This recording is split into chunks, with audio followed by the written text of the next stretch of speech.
girls, man, speak with a weight in their voice that you shouldn't have until you're in your fucking 70s. All right? They was talking like this one little girl said, I'm willing to die for mine. Because if you gonna kill me anyway. A young girl said that, man. A young girl said, and you wanna know the fuck shit that people don't talk about? We still love this country. Yeah. All the shit that they talk about black Americans, we still love this country. We still got the first person to die in was it the Civil War for this motherfucker was a black guy. They don't teach you that shit in school. You gotta go out and learn that. And think about the optics. So everybody right now that loves the police and all that, I want to pose you a question. You tell me which does more harm to this, quote, good cop that y'all keep shoving down our fucking throats. You tell me what does more damage to the good cop. You have 4 civilian murderers. I'm going to call them civilian murderers because these 4 mongrels were fired from the police force immediately, right? Derek Chauvin and the rest of those bitch-ass amoebas that helped kill George Floyd in cold blood, right? They got off. They were sent home. Now people say, oh, well, you know, cops aren't that bad. Cops aren't that bad. You're right, right? The system that's supposed to protect this good cop y'all keep talking about sent 75 good cops to protect what?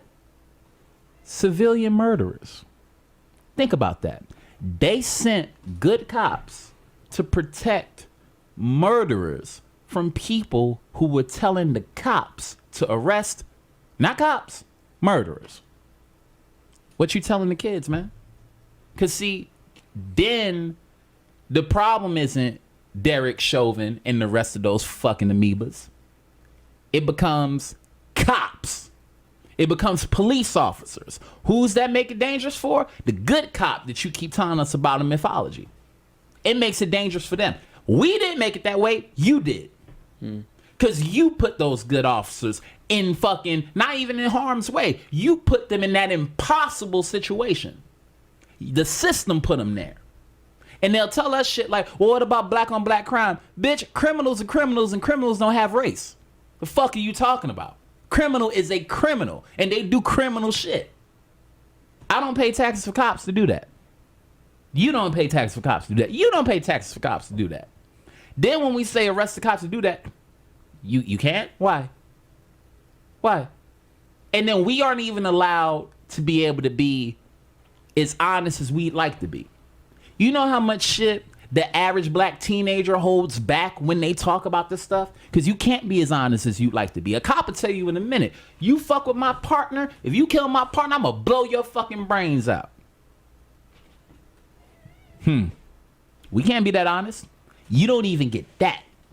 They kill people's children in the fucking street on tape. The parents of the fucking child can't even come out and say the natural shit somebody would want to say.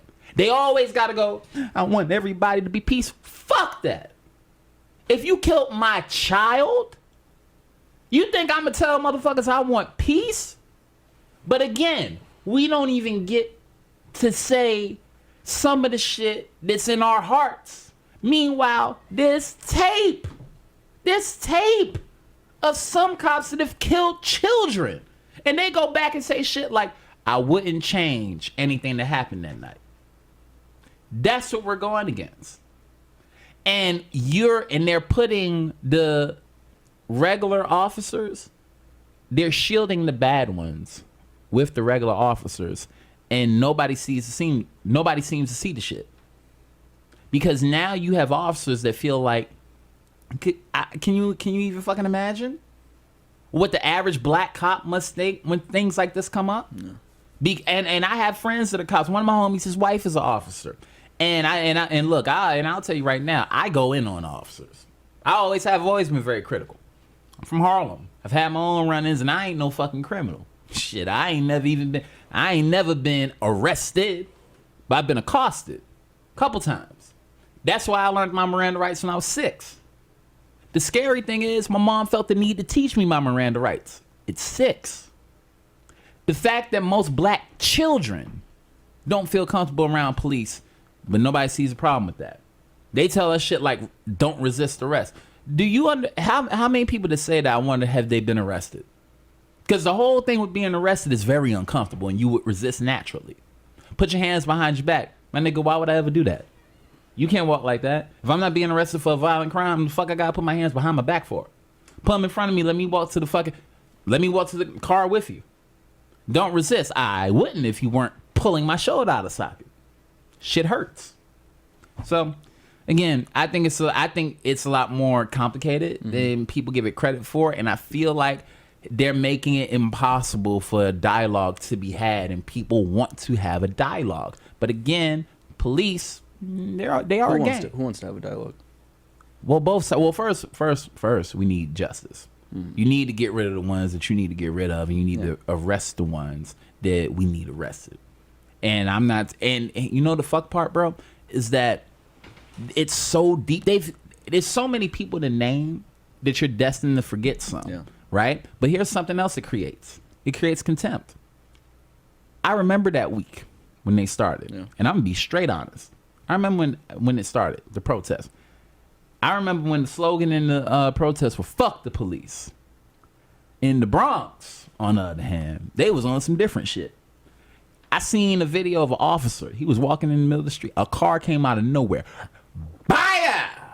Sent them in the air, flying. Here's what I mean. Because an honest person, you can be mad at what was said here, but you can't be mad. I went to the comments. That cop got hit by that car. You know what the comments said? Looked like he had a pre-existing condition to me. You know what that stems from? Not a lack of sympathy for the officer. No, it's not that.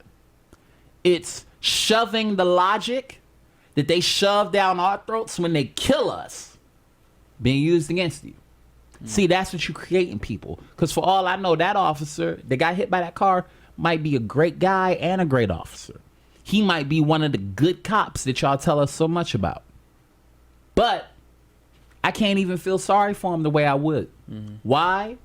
Because you seem to have made the occupation the problem. And when I say you, I'm talking about the system. Because notice, everybody that's a part of the movements, we want the bad cops gone. And when I say gone, I mean fired and arrested and put in prison, like you would do an average murderer. And then once you do that, you'd completely shift this divide between police and the public. Because this isn't just them killing us, this is them killing civilians in general. And your leader, the president of the free world, when they asked him about it, he said, because, and I'm paraphrasing here, so to all you people that look this stuff up, really look it up. But he said, they asked him something along the lines of, hey man, you know, the cops are disproportionately killing black people. He's like, why would you say that? Why would you say such a thing? They're also killing white people. Why would you say so? Why would you ask such a horrible question? Now, I don't know how you interpret that, but I was sitting at home, I couldn't stop laughing. Because it's like, my man, you just answered. So you're saying that they're also killing white people, right? And if you look up the numbers, y'all get really killed by the cops. So when you look at the numbers and they're killing civilians in general, according to you, Mr. President, and that's not a problem. They kill white people too. That's okay? I'm confused. I'm confused. So either you see the problem or you fucking don't. Yeah. But the fact of the matter is, you have parts of your population that's not, and I'm not saying you don't need police, but I am saying is that this good cop that you keep telling us about, and it's a damn shame because there's a lot of them. Mm-hmm. But this good cop that you tell us about, every good cop I know a bad cop. But they also know an even worse system that's even more unforgiving if they speak up. You know what happened to those officers if they speak out against a bad cop? Do you understand that Derek Chauvin's bitch ass was training those other officers that day? What if we didn't see that video, dog? That would have been what they went with because that was their training. Think about that. Think about that. These motherfuckers get to remain anonymous. I don't even know the names of the other fucking I don't like acknowledging them as humans. I truly don't. The other fucking pets that were with him that day, if we wouldn't have got that video, that would have been the enrichment that they got. That this is the way to treat another human being. That type of brutality is wearing a badge right next to the good cop or training the next generation of cops. And we're supposed to be comfortable with that. And people say certain things like, yo, why didn't anybody jump in, right? Take a second. Like, really, we both sitting here. Do you understand that the lady who filmed that, it's a black lady filmed that. Understand what she must have been going through. George Floyd wasn't a small man. Big guy, right? Big guy. Probably as big as a brother. Probably as big as a father. Probably younger than a father. Probably maybe even the same age as a brother if she has one. And she understood that if she acted in that moment, look what they were doing to him. It's a lady. She watching somebody that looks like her brother, looks like her son, looks like her dad, looks like her boyfriend, that she knows is physically stronger than she is. And they're killing that man right in front of her. She also realizes if she doesn't get this video, he basically died twice. So it's not that she's being inactive. It's what the fuck else can she do? You paralyzed them. You paralyzed them. People aren't not reacting because they don't want to react. You think motherfuckers didn't want to go and suplex Derek Chauvin off that man? Of course they did. And if that lady had the power to, she would have. But you also see Sandra Bland is dead and was in police custody. You've also seen these videos since you were 8, since I was 6. Conditioning means something. To hear that lady's voice, dog, and to understand, for people like me, to understand that I've heard that fear and that urgency in black women's voice so many times when they're running down, when it's my friend's mother running down get off my son, let him go. That shit. All the time. It rings like music to me.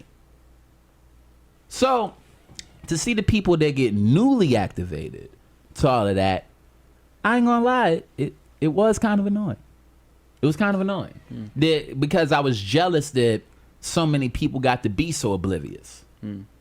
Wish I had that. Do you feel like we're at a turning point? No, not at all. And how could I feel like that? How could I feel like that? Because we're saying the same things that my grandmother said. You understand? So there's a part of me that feels like I see the progress. I'm no fool. I think motherfuckers have done great. I think people have done great. My only qualm is look at how and why. Bro, this shit plays like a show. Because even when at the time the George Floyd happened, it's around the time and stuff like that usually happens. And I ain't wrong. You agree? It's around the time. Yep. It seems like right before every big sporting event, it goes, the media releases cops doing some horrible shit to a person. Then you have the initial outrage, the initial protests and boycotts, then game 1, right, of the NBA Finals. Then before game 5, you have the acquittal, then the final game of the series, right? Then have some space. You have another story come out, the cops doing some shit. Then baseball starts. Blah, blah, blah, blah. Same old thing. World Series, then election. Yeah. It's damn near been a pattern since the time I was about 16 or 17. And I started noticing this shit back then. It's like, butter, shooting. Butter, cop acquitted. Butter, shooting. Butter, cop acquitted. It's happened too many times. To see the media play the shit, like, there's porn videos, and I've watched a lot of porn over this fucking quarantine. I haven't played my favorite porns. And I'm talking, and I have shit that I have bookmarked, bro. I haven't played my favorite porns, and I'm talking about, I've had one that I've had for about 6 years now. I haven't watched that. I haven't played that as many times as the media played what they did to George Floyd. Yeah. And I don't know, there's a paranoia in me that's like, why are you playing that so much? Not that people shouldn't see the brutality. No, they should. They should understand what we're dealing with. But also, that many times in a day, do white people even have public funerals when they die? I'm asking only because I've never seen one in my whole life. Meanwhile, I've seen so many black funerals, public. I can't tell you how many presidents have died since 1993. And I haven't seen their fucking funerals televised. Meanwhile, they played the grief of the Floyd family so much, so often. I could recognize George Floyd's brother by the crow's feet that developed on the side of his eyes from when he was crying that first day, because they kept showing those pictures. You feel me?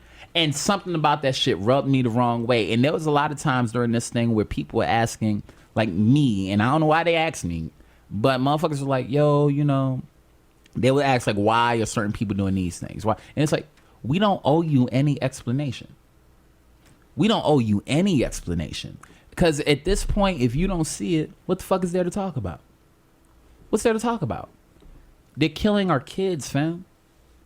I think of all the ones that I've ever seen, the most brutal was Tamir Rice. And we don't talk about that nearly enough. That boy was 12 years old. He was playing with a toy. The cops killed him in 2 seconds. And I don't want to be like, oh, one's worse than the other. But no, just peep game. Peep how comfortable they are killing children. That you don't even hear about that anymore. Tamir Rice didn't even really come up. Breonna Taylor, what they did to her in her house, go back and think of the lady who used to be a cop. This bitch wasn't even an active cop. She used to be a cop. She walked in the dude's house. Wasn't her fucking house. Killed the man. Killed the man. And you know she walked? The excuse being, I thought it was my house. And the guy's family can't even say out loud that if I see that bitch in the street, I want to kick her chest in. They aren't even given that freedom. Meanwhile, motherfuckers got mad because we wouldn't stand for the fucking national anthem. And I don't know if y'all understand this, but since we just came out of the Me Too movement and we were doing all that talk about violent imagery and shit like that, and some of y'all are so worried about these statues, if you love this country and you defending the statue of Robert E. Lee, there's a razor somewhere and there's a wrist you need to fucking cut. Because how can you ever say you love this country so much, but yet you're worshiping the statue of somebody who literally was against this country? Literally. The United States that you supposedly care about, he would have destroyed it without a second thought. But yet there's statues of him. People that raped, murdered, slaughtered black people, and Lord knows how many others. They put them on money, bro. They put them on money. George Washington is on money. Slave owners are on money. And they didn't even teach you motherfuckers that Black Wall Street was even a thing. You had to learn about it. And I thought it was bullshit at first. They had to look it up and go, wait, what? That's the country that we live in. Meanwhile, their heroes get to do, and when I say their heroes, I'm only talking about the people, because you got to disclaim shit sometimes so people don't get confused. I'm talking about the people that are all for, oh, you better not tear down Christopher Columbus' statue. Why the fuck not? Why the fuck not? Because if you're comfortable acknowledging people that did such fuck shit, well, I want it back on the reverse then. I want it on the reverse. If we can excuse what they did or acknowledge both things, because duality is true. You know what I'm saying? Duality is a thing. So then let it be a thing all the way around. So if y'all want to keep up a statue of Christopher Columbus, goddamn it, build a statue of Cosby. Cosby didn't kill nobody. You know what I'm saying? Rapists? Hell yeah. Hell yeah. Put that on the statue too. Fuck that. Because Christopher Columbus, what, genocide? Think we start there. Shit, Andrew Jackson, he's on 20. How many natives did he slaughter? And you put these people on money in front of our fucking faces. And then you tell us how important money is. So wait, I gotta collect pieces of paper with my great ancestors' rapists on it? And that's fine, right? Oh, because you have to understand that, yeah, they were this, but they were also this. They did more harm than good. Meanwhile, on the flip side, we have some complicated heroes like that. We have some complicated heroes. And this is by no means a defense of Cosby. Ain't that crazy shit. Miss me with all that shit. All I'm saying is the simple principle of these people hurt people that look like me. And for the natives, I can't even imagine how they feel looking at the fucking money, knowing what was done to their folks. And you put these things in front of their faces over and over and over again. These people expect to just go on day after day after day and not feel or react to the shit that they have to consume or that's forced down their throats every single day. And then you have to wake up one morning and watch these motherfuckers riot with guns because they can't get their hair done. If you don't get the fuck out of here. So yeah, what else we talking about? Nico, we got no more time right now, but we'll hey, you broke the record though. Goddamn right, I told you. And next time you come in, I'll have to book a longer studio stay. But yeah, 2 times. Man. But no, real talk. It's always a pleasure to have you on Pleasure's to talk mine, about everything and everything. Yeah, feelings man. to what's going on. It's a beautiful thing. And Always. And people can follow you. I believe your website is nekowhite.com. Your Yes. Instagram, NekoWhite93. Yes, indeed. If you guys And want to Twitter? follow me, I don't really Use your Twitter. like What that. else can Marcellus? Yes. Available everywhere. kind of? Available everywhere. Ladies and gentlemen, if you like me, like Felix said, you can find me on Instagram at NekoWhite93. That's at NEKOWHITE93. If you like to check out my album, it is on iTunes. It's called Marcellus, MARSCELLUS. I really hope that you'll give it a look, and I hope that you'll have a laugh on me. Keep an eye out. I hope to be putting something dope out soon. And Felix, brother, I appreciate you for having me. Always. And I wish you all the best. I hope nobody misinterprets anything I said. But at this point, if you do, I can't care. My intentions were good, and I wish you the best. Long live, stay alive. And where's this going? Beautiful. Neko White, everybody. Yeah, big claps. Black Lives Matter. Y'all stay safe. Masks matter. All right? Let's put them back on. Yeah, I ain't this shit. You ain't have to tell me. Beautiful. Thank you so much for watching. If you haven't done so already, please make sure you like this video and hit that subscribe button, and also follow me on Instagram at felix.levine to stay updated on all new content as it comes out.